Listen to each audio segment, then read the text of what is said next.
আপনি কি কখনো ভেবেছেন, যদি আপনার সামনে এমন এক বিপদ দাঁড়ায় যাকে দেখে মনে হয় সব শেষ, তখন আপনি পালাবেন নাকি দাঁড়িয়ে যাবেন আল্লাহর উপর ভরসা রেখে? গল্পটি শুরু করার আগে আপনার কাছে একটা প্রশ্ন, আপনি কোথায় থেকে দেখছেন? আর আপনি কি আমাদের নবী করিম সাল্লাল্লাহু আলাইহি ওয়াসাল্লামকে ভালোবাসেন? কমেন্টে জানাবেন। আসসালামু আলাইকুম। আজ আমরা নিয়ে এসেছি এমন এক কাহিনী যা শুধু ইতিহাস নয়, শুধু যুদ্ধের গল্প নয়, এটা ঈমানের গল্প, সাহসের গল্প, আর সেই ভরসার গল্প যা মানুষকে মানুষের সীমা ছাড়িয়ে আল্লাহর সাহায্যের দরজায় পৌঁছে দেয়। বহু বহু বছর আগের কথা। এমন এক সময় যখন শক্তি মানে ছিল পেশি, অস্ত্র আর সৈন্য সংখ্যা। মানুষ বিশ্বাস করত, যার বাহু বড়, যার তলোয়ার ভারী, বিজয় শুধু তারই হবে। ঠিক সেই সময়েই আল্লাহ মানুষের এই ভুল ধারণা ভাঙার জন্য ইতিহাসের পাতায় লিখে দিলেন এক অবিস্মরণীয় অধ্যায়। বনি ইসরায়েল তখন দীর্ঘদিনের দুর্দশায় ক্লান্ত, কখনো শত্রুর অত্যাচার, কখনো নিজেদের দুর্বলতা, সব মিলিয়ে তাদের মনোবল ভেঙে পড়েছিল। তারা আল্লাহর কাছে বারবার দোয়া করত, হে আমাদের রব, আমাদের জন্য একজন নেতা পাঠান, যার নেতৃত্বে আমরা সত্যের পথে লড়াই করতে পারি।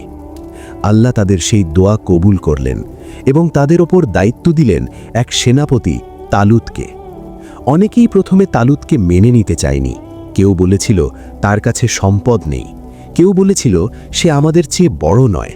কিন্তু তারা ভুলে গিয়েছিল, নেতৃত্ব আসে আল্লাহর পক্ষ থেকে, মানুষের হিসেব থেকে নয়। তালুত জানতেন সামনে যে যুদ্ধ আসছে তা সহজ নয়। শত্রুপক্ষের নেতৃত্বে আছে জালুত, এক নামেই যার ভয় ছড়িয়ে পড়ে। সে শুধু একজন রাজা নয়, সে ছিল যুদ্ধের দানব। তার দেহ বিশাল, কণ্ঠ গর্জনের মতো, চোখে আগুন। বহু যুদ্ধে সে একাই শত্রু শিবির ধ্বংস করেছে। তার বর্ম এত ভারী ছিল যে সাধারণ মানুষ তা পড়তেও পারত না।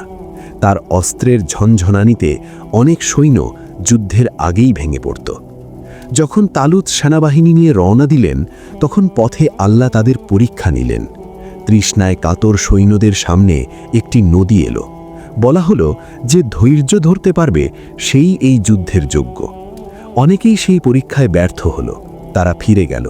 সেনাবাহিনী ছোট হয়ে এলো, কিন্তু যারা রয়ে গেল তাদের চোখে ছিল দৃঢ়তা। তারা জানত, সংখ্যা কম হলেও আল্লাহ থাকলে সেটাই যথেষ্ট। এই ছোট বাহিনীর ভেতরেই ছিল এক তরুণ, দাউদ।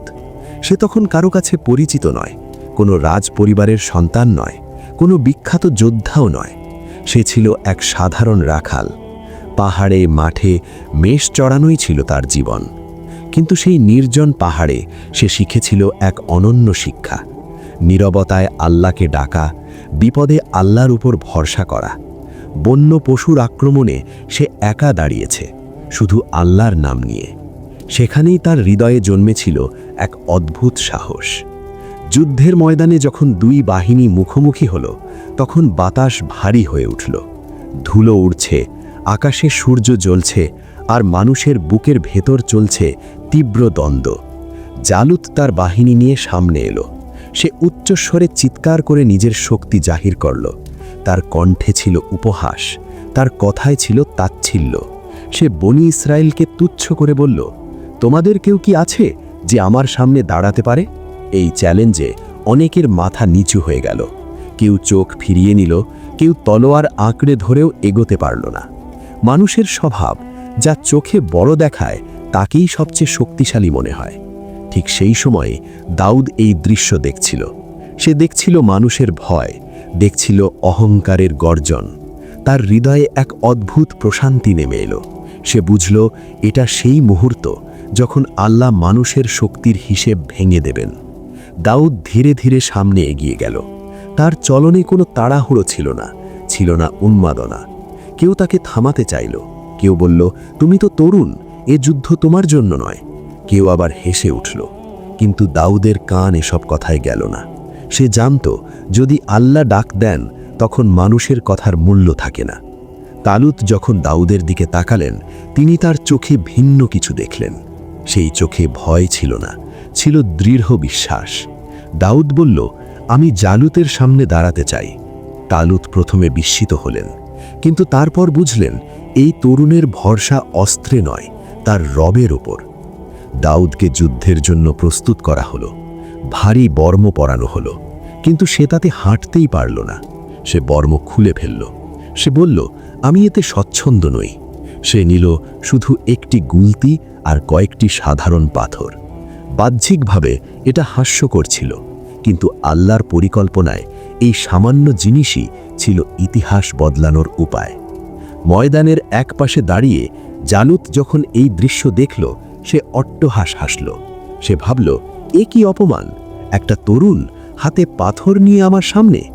কিন্তু সে জানত না, আল্লাহ যখন কাউকে সাহায্য করেন তখন পাহাড়ও তুচ্ছ হয়ে যায়। যুদ্ধের ময়দান তখন নিঃশব্দ নয়, কিন্তু সেই শব্দের ভেতরেও যেন এক অদ্ভুত থমথমে অনুভূতি জমে উঠেছিল। চারদিকে মানুষের নিঃশ্বাসের শব্দ, অস্ত্রের ঠোকাঠুকি, ঘোড়ার রেশাধ্বনি, সব মিলিয়ে মনে হচ্ছিল সময় থেমে আছে, শুধু সিদ্ধান্তের মুহূর্তটা সামনে এগিয়ে আসছে। একদিকে অহংকারে ফুলে ওঠা জালুত, আরেকদিকে শান্ত মুখের এক তরুণ, দাউদ। এই দুই চেহারার ভেতরেই লুকিয়েছিল দুই ভিন্ন পৃথিবী। একটিতে ছিল নিজের শক্তির গর্ব, আর একটিতে ছিল আল্লাহর উপর নিখাদ ভরসা। জালুত ধীরে ধীরে সামনে এগিয়ে এলো। তার প্রতিটি পায়ের আঘাতে মাটি কেঁপে উঠছিল। তার বর্মে সূর্যের আলো পড়ে ঝলসে উঠছিল, যেন আগুন জ্বলছে। সে তাচ্ছিল্যের হাসি দিয়ে দাউদের দিকে তাকিয়ে বলল, তোমরা কি আমাকে নিয়ে খেলছো? একটা বালককে পাঠিয়ে দিয়েছ? তার কণ্ঠে ছিল বিদ্রূপ, তার চোখে ছিল অবজ্ঞা। সে নিশ্চিত ছিল এই লড়াই এক মুহূর্তও টিকবে না। কিন্তু দাউদ তখন অন্য জগতে। সে জালুতের কথা শুনছিল না, সে মানুষের ফিসফাস শুনছিল না। তার হৃদয়ের ভেতর চলছিল এক নীরব প্রার্থনা। সে জানত এই মুহূর্তে তার হাত, তার চোখ, তার নিশানা সব কিছুই আল্লাহর হাতে। সে নিজের দিকে তাকিয়ে শক্তি খুঁজছিল না, সে তাকিয়েছিল সেই রবের দিকে যিনি আকাশ আর জমিন সৃষ্টি করেছেন। দুই বাহিনীর সৈন্যরা নিঃশ্বাস আটকে তাকিয়েছিল। অনেকেই চোখ সরিয়ে নিতে চাইছিল, আবার কৌতূহল তাদের চোখ ফেরাতে দিচ্ছিল না। কেউ মনে মনে বলছিল, হে আল্লাহ, এই তরুণকে রক্ষা করুন। কেউ আবার ভাবছিল, এ তো নিশ্চিত মৃত্যু। কিন্তু ইতিহাস লিখে যায় মানুষ নয়, লিখে যায় আল্লাহর কুদরত। জালুত হঠাৎ তার অস্ত্র উঁচু করল। সে ভাবল এক আঘাতেই সব শেষ করে দেবে। ঠিক তখনই দাউদ থামল। সে গুলতিতে পাথর রাখল। পাথরটি ছিল ছোট, সাধারণ, এমন পাথর যেগুলো পথে পড়ে থাকে, কেউ তাকিয়েও দেখে না।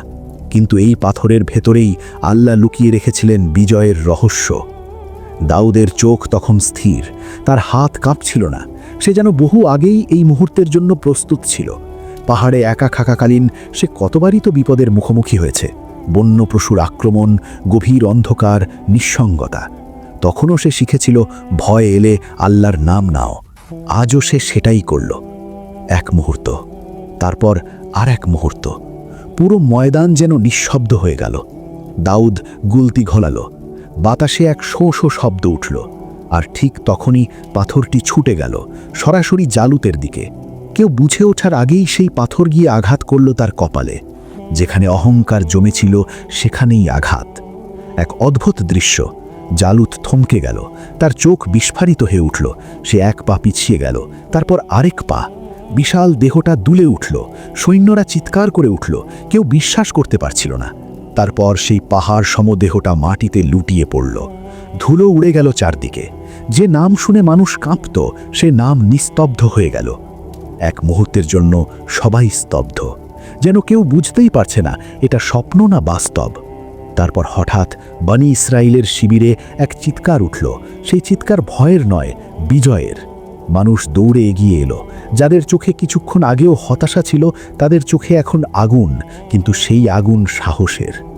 শত্রুপক্ষের সৈন্যরা ভেঙে পড়ল। তাদের নেতা পড়ে গেছে, তাদের অহংকার চূর্ণ হয়েছে। তারা দিশেহারা হয়ে পালাতে শুরু করল। আর বনি ইসরায়েলের সৈন্যরা বুঝে গেল, আল্লাহ সাহায্য করলে সংখ্যা, অস্ত্র, শক্তি সবই তুচ্ছ। তারা একসাথে এগিয়ে গেল, আর যুদ্ধের মোড় সম্পূর্ণ বদলে গেল। দাউদ তখনও দাঁড়িয়ে। সে উল্লাসে চিৎকার করছে না, অহংকার করছে না। তার চোখ ভিজে গেছে। সে জানে এই বিজয় তার নয়, এই বিজয় আল্লাহর। সে মাথা নিচু করে দাঁড়িয়ে আছে, যেন বলছে, হে আমার রব, সব প্রশংসা তোমার। যুদ্ধ শেষ হলো। ময়দানে লাশ পড়ে আছে, ধুলো বসে আসছে। সূর্য ধীরে ধীরে পশ্চিমে ঝুঁকছে। মানুষ দাউদের দিকে তাকিয়ে আছে নতুন দৃষ্টিতে। যে তরুণকে কেউ চিনত না, সে আজ সবার মুখে মুখে। কিন্তু দাউদের ভেতরে কোনো পরিবর্তন নেই। সে আজও সেই বিনয়ী রাখাল যে আল্লাহর উপর ভরসা করে। তালুত দাউদের কাছে এলেন। তার চোখে ছিল কৃতজ্ঞতা, বিস্ময় আর শ্রদ্ধা। তিনি বুঝলেন আল্লাহ এই তরুণের জন্য বড় কিছু নির্ধারণ করে রেখেছেন। কিন্তু দাউদ তখন এসব ভাবছে না। সে ভাবছে কত মানুষ আজ আল্লাহর শক্তি দেখল, কত হৃদয়ে আজ বিশ্বাস ফিরে এলো। এই যুদ্ধের গল্প দ্রুত ছড়িয়ে পড়ল। মানুষ বলতে লাগলো একটি ছোট পাথর কিভাবে এক দানবকে পরাজিত করল। কিন্তু যারা বুঝেছিল তারা বলল, পাথর নয়, আল্লাহই বিজয় দিলেন। এই কথাই দাউদের জীবনের মূল শিক্ষা হয়ে রইল। এই বিজয়ের পরেও দাউদের সামনে পরীক্ষা শেষ হয়নি, বরং এখান থেকেই শুরু হলো তার জীবনের নতুন অধ্যায়, সম্মান, দায়িত্ব আর আরও কঠিন পরীক্ষার অধ্যায়। আল্লাহ যাকে উঁচু করেন তাকেই বেশি পরীক্ষা নেন। যুদ্ধের ধুলো তখন ধীরে ধীরে বসে আসছে। মানুষের চিৎকার, দৌড়ঝাঁপ, বিজয়ের উল্লাস সবকিছু মিলিয়ে ময়দান যেন অন্য এক রঙে রাঙানো। কিন্তু এই উল্লাসের মাঝেও দাউদ একপাশে নীরবে দাঁড়িয়ে। তার চোখে আনন্দ আছে, কিন্তু সেই আনন্দে অহংকার নেই। সে জানে আজ যা ঘটেছে তা তার শক্তিতে নয়, তার রবের দয়ায়। এই নীরবতাই ছিল তার আসল পরিচয়। মানুষ দাউদের চারপাশে জড়ো হতে শুরু করল। কেউ তাকে বুকে টেনে নিচ্ছে, কেউ চোখ ভেজা কণ্ঠে বলছে, তুমি আমাদের বাঁচালে। কেউ আবার বিস্ময়ে তাকিয়ে আছে, এই তরুণী কি সেই রাখাল যে কিছুদিন আগেও পাহাড়ে মেষ চড়াত? দাউদ সবার কথা শুনছে, কিন্তু তার মন যেন অন্য কোথাও। সে বারবার আল্লাহর প্রশংসা করছে, যেন তার হৃদয় বলতে চায়, হে আমার রব, আমাকে আমার থেকে বাঁচিয়ে রেখো। সময়ের সাথে সাথে দাউদের নাম চারদিকে ছড়িয়ে পড়ল। যে নাম একসময় অচেনা ছিল, সে নাম এখন সাহসের প্রতীক। তালুত তাকে কাছে ডাকলেন, তার প্রতি সম্মান দেখালেন, দায়িত্ব দিলেন। দাউদ ধীরে ধীরে বুঝতে লাগল, বিজয় শুধু আনন্দ নিয়ে আসে না, সঙ্গে নিয়ে আসে দায়িত্ব। মানুষ এখন তার দিকে তাকিয়ে শেখার চেষ্টা করছে। তার প্রতিটি কথা, প্রতিটি কাজ সবকিছুই অন্যদের জন্য উদাহরণ হয়ে উঠছে। এটাই ছিল দাউদের জন্য সবচেয়ে বড় পরীক্ষা। যুদ্ধের ময়দানে সাহস দেখানো সহজ, কিন্তু মানুষের প্রশংসার ভিড়ে বিনয় ধরে রাখা, এটাই আসল যুদ্ধ। অনেকেই এখানে হোঁচট খায়, কিন্তু দাউদ নিজেকে বারবার স্মরণ করিয়ে দিত, একদিন সে ছিল সাধারণ রাখাল, আজও সে আল্লাহর দাস। পদমর্যাদা বদলালেও তার পরিচয় বদলায়নি। সময়ের সাথে সাথে আল্লাহ দাউদকে আরও বড় দায়িত্ব দিলেন। তিনি তাকে জ্ঞান দিলেন, ন্যায় বিচারের শক্তি দিলেন, মানুষের হৃদয়ে বোঝার ক্ষমতা দিলেন। দাউদ যখন বিচার করতেন, তখন তিনি শুধু বাহ্যিক বিষয় দেখতেন না, তিনি চেষ্টা করতেন মানুষের অন্তরের কথা বুঝতে। তিনি জানতেন ন্যায় বিচার মানে শুধু কঠোরতা নয়, ন্যায় বিচার মানে দয়া আর সত্যের ভারসাম্য। তার জীবনে এমন মুহূর্তও এসেছে যখন তিনি ভুল করেছেন, হোঁচট খেয়েছেন, কিন্তু দাউদের সৌন্দর্য এখানেই। ভুল বুঝতে পারলে তিনি সঙ্গে সঙ্গে আল্লাহর দিকে ফিরে গেছেন। তিনি ক্ষমা চেয়েছেন, চোখের জল ফেলেছেন, অহংকারকে ভেঙে দিয়েছেন। আল্লাহ তাকে ভালোবাসতেন, কারণ তিনি ছিলেন তাওবাকারী, বিনয়ী। দাউদের কণ্ঠ ছিল অপূর্ব। তিনি যখন আল্লাহর প্রশংসায় কথা বলতেন, পাহাড় যেন প্রতিধ্বনি তুলত, পাখিরা যেন থেমে শুনত। কিন্তু এই কণ্ঠের সৌন্দর্য তাকে গর্বিত করেনি, বরং তিনি আরও বেশি কৃতজ্ঞ হয়েছেন। তিনি বুঝতেন যে যত বেশি পায় তার তত বেশি দায়িত্ব। তার জীবনের সবচেয়ে বড় শিক্ষা ছিল, শক্তি মানে ক্ষমতা নয়, শক্তি মানে নিয়ন্ত্রণ। নিজের রাগ নিয়ন্ত্রণ করা, নিজের অহংকার দমন করা, নিজের নফসকে আল্লাহর সামনে নত করা, এটাই আসল সাহস। জালুতকে পরাজিত করা ছিল বাহ্যিক যুদ্ধ, কিন্তু নিজের ভেতরের জালুতকে পরাজিত করা ছিল প্রতিদিনের লড়াই। এই গল্প এখানেই শেষ নয়, কারণ দাউদের জীবন আমাদের আজও কথা বলে। যখন আমরা আমাদের জীবনের সমস্যার দিকে তাকাই, তখন সেগুলোও জালুতের মতো বিশাল মনে হয়। দারিদ্র্য, রোগ, অন্যায়, ভয়, পাপ সবকিছু একসাথে এসে দাঁড়ায়। আমরা ভাবি আমি পারবো না, কিন্তু দাউদের গল্প আমাদের বলে তুমি একা নও, আল্লাহ আছেন। দাউদ আমাদের শেখান, নিজেকে ছোট মনে করো না, আবার নিজেকে বড়ও ভাবো না। নিজের সীমা বোঝো আর আল্লাহর অসীম শক্তির ওপর ভরসা রাখো। তিনি শেখান, যখন মানুষ তোমাকে প্রশংসা করবে তখন মাথা নিচু রাখো, আর যখন মানুষ তোমাকে অবহেলা করবে তখন ধৈর্য ধরো। আজ যদি আপনার জীবনে এমন কোনো জালুদ থাকে যে আপনাকে ভয় দেখায়, যে আপনাকে থামিয়ে রাখতে চায়, এই গল্প আপনাকে মনে করিয়ে দিক একদিন এক তরুণ শুধু একটি পাথর আর অটল বিশ্বাস নিয়ে দাঁড়িয়েছিল। আল্লাহ সেই বিশ্বাসকে বিজয়ে রূপ দিয়েছিলেন। আজও আল্লাহ বদলাননি। এই দীর্ঘ গল্পের শেষে একটাই প্রশ্ন থেকে যায়, আমরা কি আমাদের জীবনের জালুতের সামনে দাঁড়াতে প্রস্তুত? আমরা কি আল্লাহর ওপর সেই ভরসা রাখতে পারি যেটা দাউদ রেখেছিলেন, নাকি আমরা ভয়ের কাছে হার মেনে নেব? আজকের ভিডিও এখানেই শেষ। ভিডিওটি ভালো লাগলে সাবস্ক্রাইব করুন, আর এই গল্প যদি আপনার হৃদয়ে একটুও আলো জ্বালিয়ে থাকে তাহলে কমেন্টে লিখুন আপনি আল্লাহর ওপর ভরসা রাখেন।